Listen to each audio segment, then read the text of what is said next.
বুঝলে তো দাদু আসল কাণ্ড? খুব বুঝলাম। এবার ভালো করে শোন, তোদের আর কি কি করতে হবে।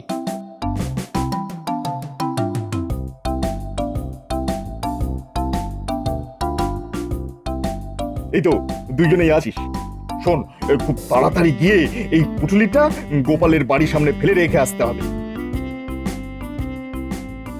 বুঝলি? ঠিক আছে, আপনি চলে যান, আমরা ফেলে দিয়ে আসছি।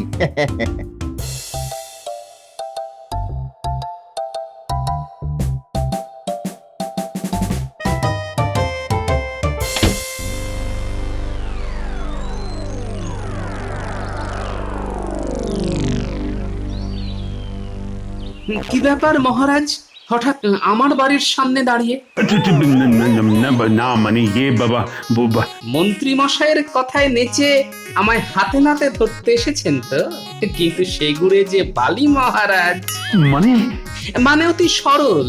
মন্ত্রী মশাইয়ের কথা মতো যারা আমার বাড়ির সামনে স্বর্ণ মুদ্রার পুটলি রেখে যায়, আজ তারাই বামাল সমেত নিজেদের ঘরে তালাবন্দি হয়ে আছে। যদি দেখতে চান তাহলে আসুন আমার সঙ্গে। ও কি কেটে পড়ছেন কেন? আপনাকেও যে যেতে হবে আমার সঙ্গে।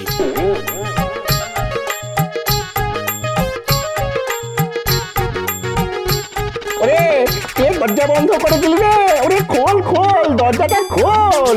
নে পুটি, দরজাটা খুলে দে।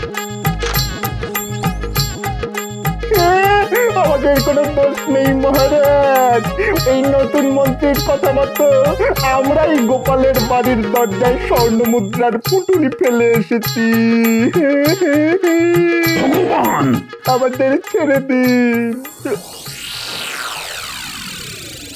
111, 112। আর পারছি না মহারাজ। ওসব কোনো কথা শুনছি না। কান ধরে সকলের সামনে 2500 বার উঠবস তোমায় করতেই হবে। এবার বলো, তোমরা মিথ্যে কথা বললে কেন? এই মন্ত্রী মশাই আমাদেরকে বলেছিল গোপালের নামে মিথ্যে কথাগুলো আপনার কাছে বলতে। আসলে কিন্তু গোপাল কোনোদিন ঘুষ খায়নি মহারাজ, উল্টে এই মন্ত্রী মশাই আমাদের কাছ থেকে ঘুষ খেয়েছে। মন্ত্রী বলেছিল আর তোমরা বলতে চলে এলে? ঠিক আছে, তোমাদেরও কান ধরে 1000 বার করে উঠবস করতে হবে। গোল্ডে, তুই এদেরটা গুনবি। একটু ভুলচুক হলে আবার নতুন করে গোনা। ক্ষমা করে দিন মহারাজ, ক্ষমা করে দিন। আগে তো উঠবস করো, তারপর দেখবো ক্ষমা না কারাগারে জমা। মন্ত্রী মশাই, তাহলে কে ঘুষ খায়, আমি না আপনি? আমি। চলো চলো রাজ জ্যোতিষী, এবার মনে হয় আমাদের নিয়ে টানাটানি করবে। আপনারাও কি এর মধ্যে আছেন নাকি? না না না না, কখনো না, কখনো না, নয়ন, কখনো নয়ন। আমাদের কেন ডেকে পাঠিয়েছেন মন্ত্রী মশাই? কোনো কাজ আছে কি? কাজ তো আছেই, তবে খুবই সামান্য। বলুন কি করতে হবে, বলুন। এটা সময় মতো জানিয়ে দেবো। হ্যাঁ, এখন তো রায়।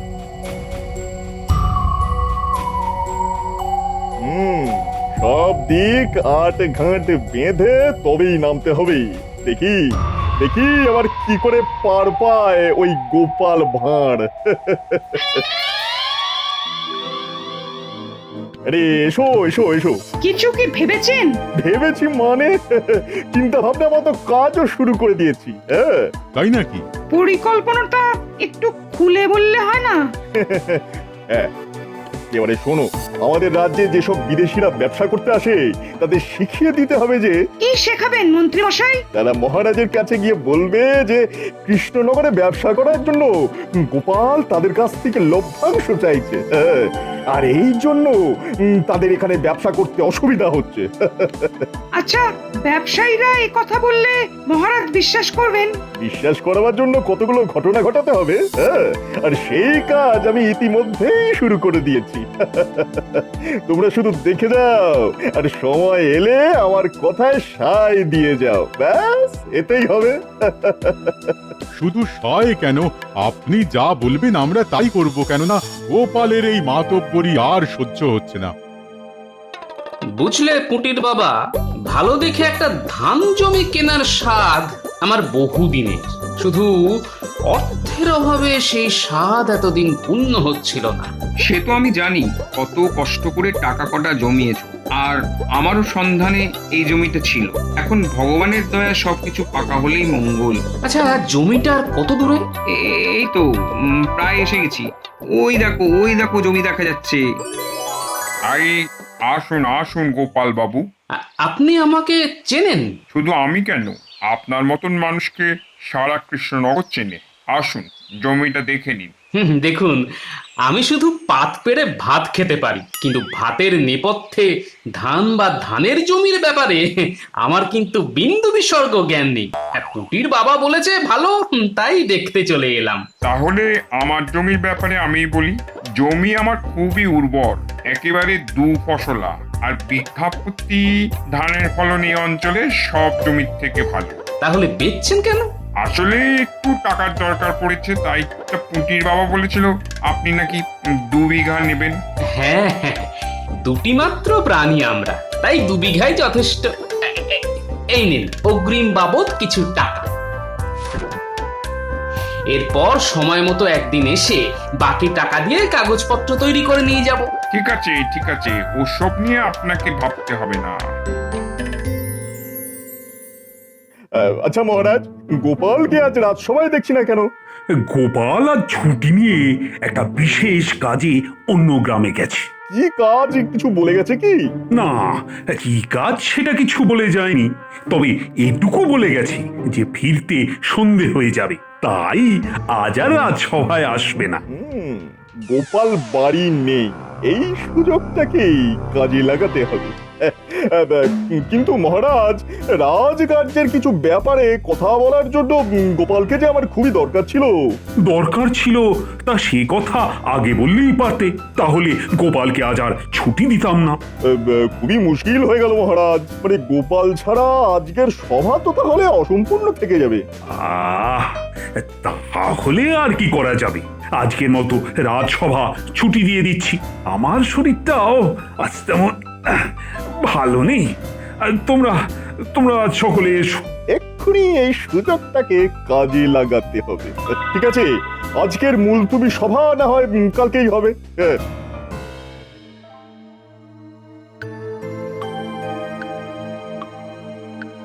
বটা, বটা, বাড়ি আছিস নাকি?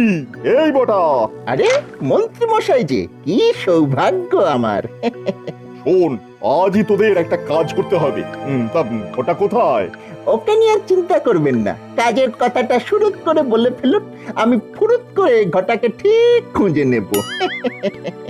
তাহলে শোন, তাহলে বুঝতে পেরেছিস তো কি করতে হবে? একেবারে পরিচ্ছন্ন জলের মতো বুঝতে পেরেছি। তা কখন করতে হবে? এক্ষুনি। হ্যাঁ, বুঝতে পেরেছিস তো, আমাদের তককে তককে থাকতে হবে। তাহলে তো এখন একটুই লুকিয়ে থাকতে হয়। মনে হচ্ছে পুকুর থেকে জল আনতে গেল। চল, এই ফাঁকে আমরা আমাদের কাজটা সেরে ফেলি।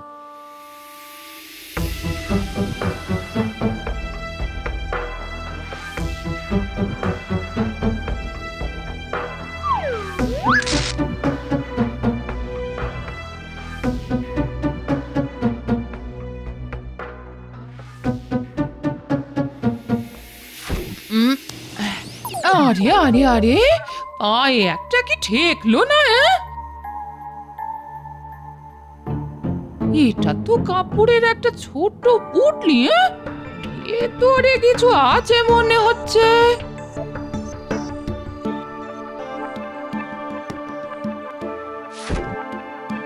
হ্যাঁ, এবার পুটলি খুলে দেখতে হবে ভেতরে কি আছে। হ্যাঁ, আমি কি দেখছি? সোনার মুদ্রা এ দিয়ে গেল, তাহলে নিশ্চয়ই ভগবানে দিয়ে গেছে। ভগবান ছাড়া আমায় কে দেবে? আমার দুঃখ দুর্দশা দেখে তিনি দিয়ে গেছেন এই সোনার মুদ্রা। জয় ঠাকুর, জয় ঠাকুর। রে ঠিক জায়গা মতো রেখে এসেছিস তো? একেবারে গোপালের বউ ওই স্বর্ণ মুদ্রা থলিটা দেখতে পেয়েছো তো? দেখতে পেয়েছে মানে দেখতে পেয়ে ঘরের ভিতরে নিয়ে চলে গেছে। তারপর ওই পুটুলির ভেতর স্বর্ণ মুদ্রা দেখে যাকে বলে ওই চোখ একেবারে ছানা বড়া। খুব ভালো, খুব ভালো। এই নে তোদের পারিশ্রমিক।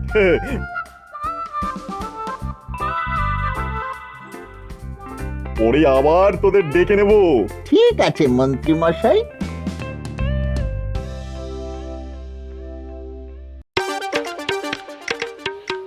আরে ব্যাপার কি গোপাল, একেবারে মিষ্টির হাঁড়ি নিয়ে সোজা রাজসভায়। আগে মহারাজ, আমার অনেক দিনের ইচ্ছে পূর্ণ হতে চলেছে, তাই সবাইকে একটু মিষ্টি মুখ করাতে ইচ্ছে হলো। তাই ইচ্ছের কারণটা জানতে পাই কি? কেন জানতে পারেন না মহারাজ? আসলে অনেক দিন থেকেই একটা ভালো ধান জমি কেনার ইচ্ছে ছিল মনের মধ্যে। পুটির বাবা একটা ভালো ধান জমির সন্ধান দেওয়াতে কাল পুটির বাবাকে সঙ্গে নিয়ে পাকা কথা বলে জমির বায়না দিয়ে এলাম। বাহ বাহ বাহ, এ তো খুব ভালো খবর। তা কি এনেছো, রসগোল্লা না সরপুরিয়া? আগে ওই ভোলা ময়রার দোকানের গরম রসগোল্লা। তাহলে দাও দাও, সকলকে মিষ্টি মুখ করাও। গোপাল, মানে বলছি ওই রসগোল্লা বাঁচলে আমাকে কিন্তু তা দিও। মহারাজ, সকলে আমাকে পেটুক বলে, কিন্তু আপনিও দেখছি কিছু কম যান না।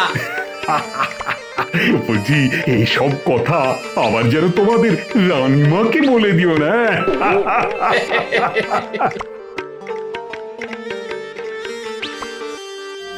তাহলে বুঝতে পারলেন তো আমাদের কি করতে হবে?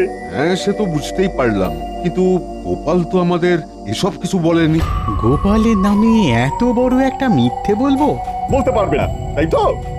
তাহলে তোমরা তোমাদের সত্য আঁকড়েই পড়ে থাকো। তবে মনে রেখো, আমাকে খুশি করতে না পারলে তোমরা কিন্তু এই কৃষ্ণনগরে ব্যবসা করতে পারবে না। হ্যাঁ, কারণ এই রাজ্যে আমি এখন শেষ কথা। হ্যাঁ, আহা, রেগে যাচ্ছেন কেন মন্ত্রী মশাই?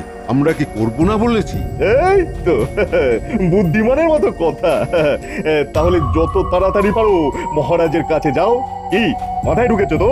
হ্যাঁ, ঢুকেছে মন্ত্রী মশাই, ঢুকেছে। বলো কি ব্যাপার? জানতে এলাম যে গোপালের ব্যাপারে আপনি কতটা এগোতে পারলেন। বলতে পারো অনেকটাই এগোতে পেরেছি। যে বিদেশি বণিকেরা এসেছিল ওদের সঙ্গে কথা বলে নিলাম। ওদিকে পটা ঘটাকে দিয়ে গোপালের বাড়িতে স্বর্ণ মুদ্রার পুটুলি ফেলে রেখে এসেছি। তাহলে তো কাজ অনেকটাই হয়ে গেছে। এখন আমার কথা মতো বণিকেরা মহারাজের কাছে গিয়ে শুধু নালিশটা করলেই হলো, ব্যাস।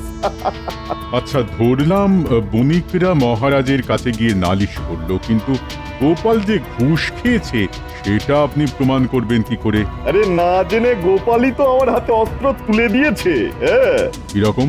এতদিন জমি না কিনে গোপাল এখনই বা জমি কিনলো কেন? জমি কেনার অর্থ পেল কোথায়? ব্যাপারটা কেমন দুইয়ে দুইয়ে চার হয়ে যাচ্ছে না? ঠিক ঠিক, একেবারে ঠিক। সত্যি মন্ত্রী মশাই, আপনার কূটবুদ্ধির কোনো তুলনা হয় না। এখন তোমরা শুধু দেখে যাও ওই কূটবুদ্ধি দিয়ে আমি কি কি করি। 1 মাসের মধ্যে গোপালকে যদি ঘুষখোর অপরাধ দিয়ে এই কৃষ্ণনগর থেকে তাড়াতে না পারি, তাহলে নিজের নাম আমি নিজেই পাল্টে দেবো, এই বলে দিলাম। হ্যাঁ, এই শোনো না, কাল থেকে একটা কথা তোমায় বলি বলি করেও বলতে পারছি না গো। হ্যাঁ বাবা, কি এমন কথা যে বলি বলি করেও বলা যাচ্ছে না? আসলে হয়েছে কি, আমাদের বাড়িতে ভগবানের দান পড়েছে গো। তা ভগবান কি দান করে গেলেন আমাদের বাড়ি? টাকা পয়সা না সোনা গয়না? সেটাই তো বলছি গো, কাল তো তুমি বাড়ি ছিলে না, আমি পুকুর ঘাটে জল আনতে গিয়েছিলাম। তা বলবো কি তোমায়, তা জল এনে দেখি আমাদের ঘরের দরজার সামনে একটা পুটলি পড়ে আছে গো। হ্যাঁ, তা পুটলির ভেতর কিছু ছিল কি? সেটাই তো বলছি। ঘরে এসে পুটলি খুলে দেখি তার মধ্যে বেশ কিছু স্বর্ণ মুদ্রা গো। হলো কি? স্বর্ণ মুদ্রা? হ্যাঁ হ্যাঁ গো, স্বর্ণ মুদ্রা। এতগুলো স্বর্ণ মুদ্রা দয়াময় ভগবান ছাড়া কে আর দিয়ে যাবে বলো? হ্যাঁ, ভগবানই তো দিয়ে গেছে গিন্নি, তবে এ মনে হয় দয়াময় ভগবান নয়, এ হচ্ছে শয়তান ভগবান। কি গো, স্বর্ণ মুদ্রা দেখে এমন থম মেরে গেলে কেন? না না, কেন মারবো থম? আমি শুধু ভাবছি ভগবানের দম। ভগবানের দম মানে? দেখো, পৃথিবীতে এত লোক থাকতে ভগবান কিনা বেছে বেছে আমাদেরই স্বর্ণ মুদ্রা দিলেন। সত্যি দম আছে বটে ভদ্রলোকে। ছি, এমন করে দয়াময়কে ভদ্রলোক বলে খাটো করো না গো। না না না, খাটো আবার কে করছে গিন্নি? তাই এই স্বর্ণ মুদ্রা দিয়ে কি করতে চাও তুমি? ওই তো এই বাড়িটা একটু মেরামত করব, আর বাকিটা দিয়ে আমার মনের মতো গয়না করাবো। ঠিক আছে, তাই বানিও।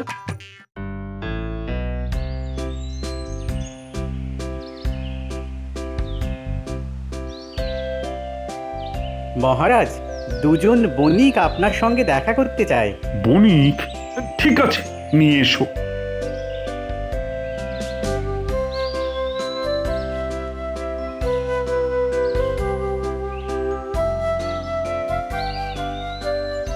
সুপ্রভাত মহারাজ।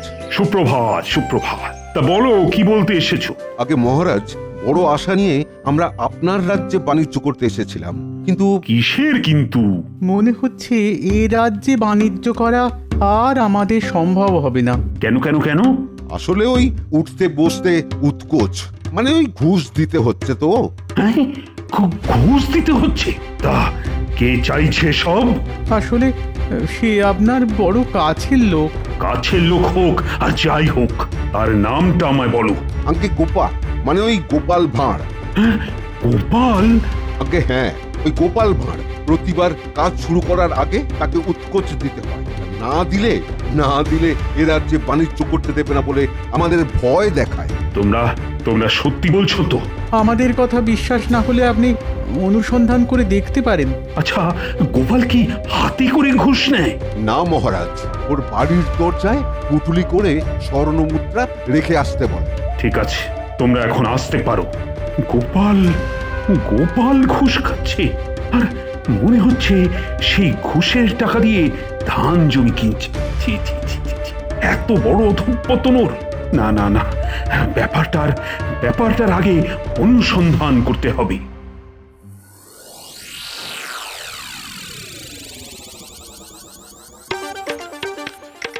আমার বাড়িতে কে গোপনে স্বর্ণ মুদ্রা রেখে গেল সেটা জানতেই হবে।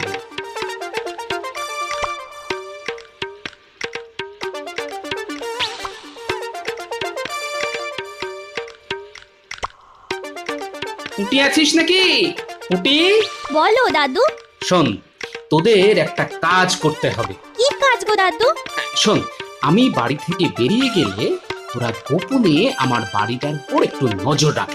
মানে কে আসছে, কে যাচ্ছে, কে আবার আমার বাড়ির দরজায় কিছু রেখে যাচ্ছে কিনা, এইসব আর কি। ও, তুমি কিচ্ছু চিন্তা করো না দাদু, যেমন যেমন বললে তেমনই কাজ হয়ে যাবে। তাহলে আমি আসি।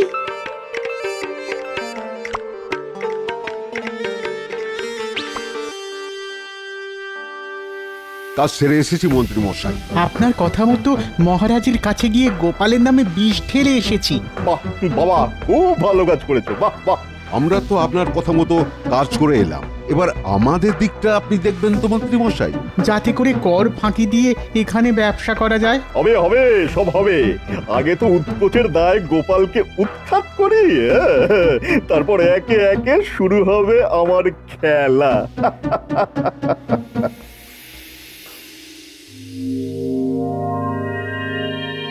গিনি, আমি রাজসভায় চললাম।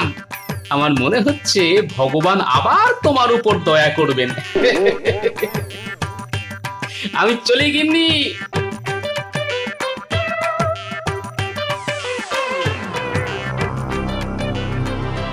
উফ, কি মশা রে বাবা! এই কামড়ের কি জ্বালা! তার উপরে এই হইতে এক নতুন জ্বালা। মাঝে মধ্যে এই গোপালের বাড়ির সামনে ঘাপটি মেরে বসে থাকতে হবে, এবং গোপাল আর গোপালের বউ বাড়ি থেকে বেরিয়ে গেলে পুঁটুলি ফেলে রেখে যেতে হবে ওর ঘরের দরজায়।